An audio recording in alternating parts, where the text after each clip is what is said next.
O que que é a FIV? A gente sabe o significado, né? Aham, Fertilização in vitro. Mas o que aham, que é de fato, né? Só para as mulheres entenderem. Eu não sei nada de FIV, o que é? uhum.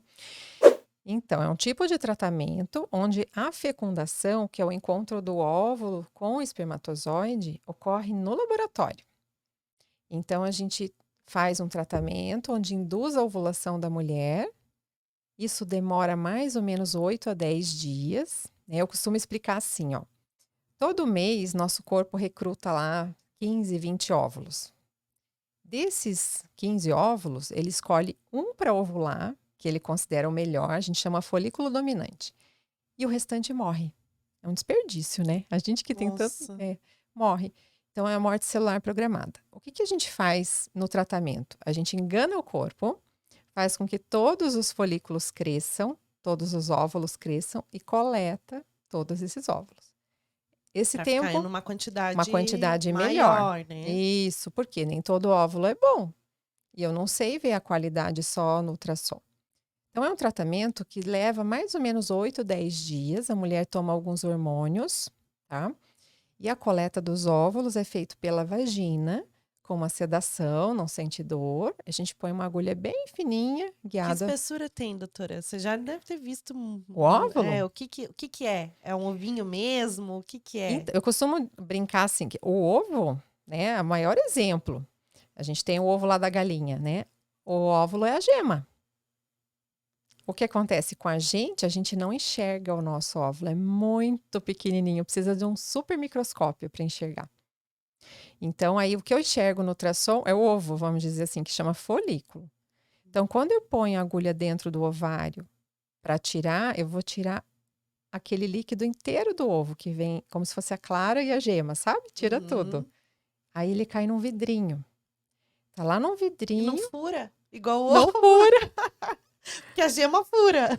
Fura, não fura, Fura, o não nosso não fura. fura. É muito pequenininho, a gente não enxerga a olho nu, tá? Uhum. Então cai num vidrinho assim, transparente, a gente olha aquele líquido, sai, será que ele tá lá? Será que não tá? Ai, Então a gente entrega para embriologista, ela olha no microscópio, né? Hoje eu fiz uma coleta de óvulo, ela fala: "Veio". Quer dizer, o óvulo tá aqui. Tem que olhar no microscópio. Muito pequenininho. sim. E aí a gente vai colocar um espermatozoide, que seja de um companheiro, de um banco de sêmen, né, dentro de cada óvulo. Isso com uma agulha também. Aí tem que furar o óvulo. É uma agulha muito pequenininha, muito fininha. Coloca o espermatozoide lá dentro e deixa na estufa em torno de 3 a 7 dias para formar o Ai, embrião. e a ansiedade da mulher vai lá em cima, né? Meu Deus do céu. 7 dias esperando. Exatamente. Então, como é que é o passo a passo? Hoje, por exemplo, eu coletei óvulo, fizemos a fecundação agora em pouco. Amanhã eu vou ligar, vou dar a notícia. Olha, quantos embriões eu tenho? Nem todo óvulo vai virar um embrião. Nem todos os óvulos realmente fecundam. Em geral, a cada 10, em torno de 8 fecundam. E nesse desenvolver, nem todos desenvolvem bem. Isso por alteração genética que ocorre ao acaso mesmo.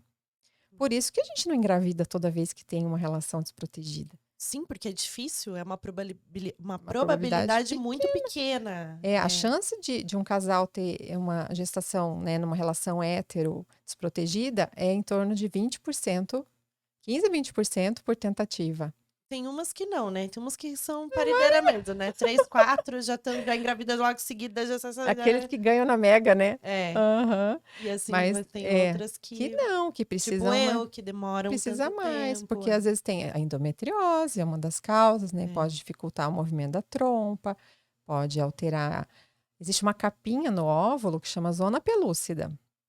Imagina a casquinha do ovo, né? Uhum. Você vai furar, é muito durinha, às vezes o espermatozoide não consegue entrar.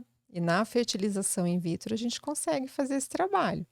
Então, na FIV, a gente faz a função da trompa, que é o encontro do óvulo com o espermatozoide, Dos ajuda gametas. dos gametas, né? O óvulo, o espermatozoide. O espermatozoide, se ele for preguiçoso, vamos dizer assim, mais lento, se o homem tem pouca quantidade de espermatozoide ou uma qualidade alterada, a gente consegue ajudar a escolher o campeão melhor para colocar dentro do óvulo, né? E aí ver o desenvolvimento do embrião na estufa. Então, daqui 7 dias eu vou dar notícia. Vamos abrir a estufa, vamos olhar no microscópio e dizer: olha, esse embrião tá legal, tá pronto para ir para o útero. E mito ou verdade? Dá para escolher o sexo do embrião? É possível, mas não é permitido, né? Olha só, hein, gente? Presta atenção. Presta atenção. Essa é uma ótima pergunta. Então, assim, a gente não consegue, olhando o óvulo e o espermatozoide, saber se é menino ou menina. Como é que a gente sabe? Tem que fazer um furinho no embrião, tirar algumas células dele, a gente chama isso de biópsia embrionária, e analisar os cromossomos desse embrião, que são pecinhas de DNA, vamos dizer assim. Sim. E aí eu vou dizer, olha, esse embrião é menino ou é menina?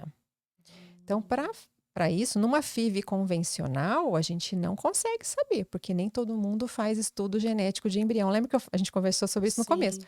Quem que vai fazer estudo genético de embrião? Quando tem alguma doença, um risco muito alto de ter alguma doença genética no filho, Mas pela mesmo que a idade. pessoa escolha a biópsia genética, você vai falar para ela, ó, tem 3 meninos e 2 meninas, mas vai ter que ser colocado todos para tentar, ou não? Como é que é? Então, aí Que quando não você recebe. desenvolveu todos, ou, né? Aí assim, vai sair no laudo se é normal, se não é. Teve um período, o Conselho de Medicina é muito sério nesse sentido, e ele coloca uma norma onde é proibido escolha de sexo no Brasil, né? E aí teve um período, até em outubro do ano passado, onde não podia sair no laudo sexo. Por isso que eu falei, é possível, mas não é permitido. A partir de outubro, agora, nesse momento, eu posso dizer, está saindo no laudo. Quando sai no laudo, o sexo do embrião, pode ser que todos os embriões são meninos ou todos são meninas. Você não tem como escolher, porque ele já está ali. É. Aí imagine que você tem 3 meninos. Ah, mas meu sonho é ter uma menina. Mas você só tem 3 meninos, não tem escolha. Então é melhor não falar. Pois é, eu falo por Melhor não falar, melhor não saber. porque não é o objetivo, né? O objetivo do Sim. nosso tratamento é constituir uma família, é ter filhos. Então, só se justifica no Brasil fazer estudo genético de embrião se tiver alguma doença relacionada ao sexo.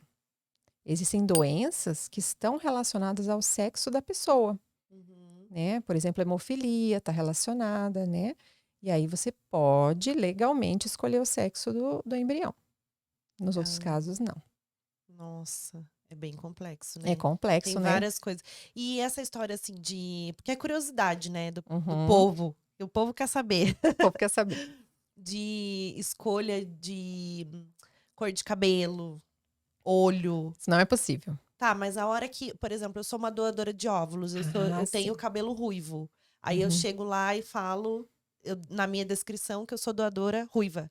E aí chega uma mãe que é um filho ruivo. Como é que funciona essa parte? Então, aí entra o código de ética médica de novo. Então, uma clínica que trabalha bem certinho e segue os códigos, o código de ética, lá está escrito assim, que a escolha dos doadores tem que se basear com as características dos receptores. Então, se você é loira do olho azul, tipo eu, então para mim tem que ser um óvulo, se eu fosse precisar de um óvulo, como eu. Né? Se eu fosse oriental, por exemplo, um óvulo oriental. Então, o Conselho de Medicina orienta que tem que ser doadores fenotipicamente, ou seja, parecidinhos comigo.